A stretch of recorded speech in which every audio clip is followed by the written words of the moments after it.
think we meet people at the exact moment we need them, even if we don't know it at the time. Before I met him, my life was okay. Not good, not bad. Just okay. I did what I was supposed to do. Wake up, shower, go to school.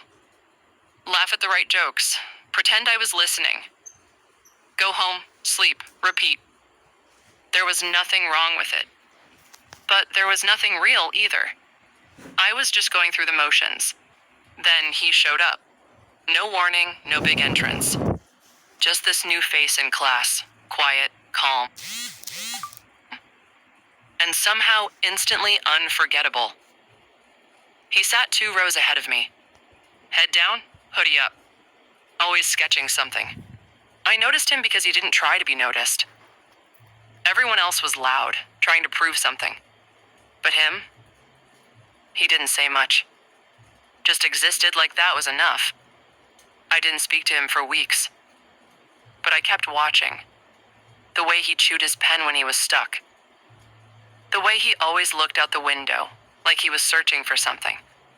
It became a habit, looking up to see if he was there. Listening for his voice, even though I barely knew what it sounded like. Then, one day, our teacher paired us up for a project. I said, "Hey." He looked at me, nodded, and said, "Hey." That was it. But even that felt different. When we met to work on the project, I thought it would be awkward. Like, I'd have to carry the conversation, fill every silence. But he surprised me. He didn't talk much, but when he did, he said things that made me think. You ever feel like everyone's living in fast forward, but you're stuck in pause? I didn't answer. I didn't know how. But somehow I understood exactly what he meant.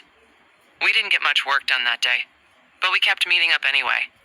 He'd draw, I'd pretend to study. And we'd talk, not always about deep things. Sometimes about food, or music, or why the vending machine was always broken. But those conversations stuck with me. Not because of what we said, but because for once I wasn't pretending. I started looking forward to seeing him. I started noticing how my mood shifted depending on whether or not he was around. I started caring, and that scared me, because I didn't know what it meant. I'd never looked at another guy and felt this weight. Not heavy in a bad way, just real. I didn't want to name it. I just wanted to feel it a little longer without it becoming complicated. But life doesn't let you stay still for too long. One Friday, he didn't show up. No message, no explanation. He just wasn't there. The day felt longer. Everything felt off. I stared at his empty seat for most of the lesson. And that's when I knew. I didn't just miss talking to him. I missed him. His voice. His eyes. The way he made space for me, even in silence. That night, I couldn't sleep. I kept checking my phone. Kept going back to our chats, rereading stupid messages like, "Bring snacks tomorrow." That was when it hit me. I wasn't just curious. I wasn't just being friendly. I liked him. And I had no idea what to do with that. Because I didn't know how he felt.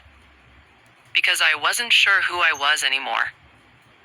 But more than anything, I was terrified of ruining the one connection that finally felt real. So, I did nothing. I waited. And when he showed up the next Monday, like nothing happened, I forced myself to act normal. But something had changed. Not between us, not yet, but inside me.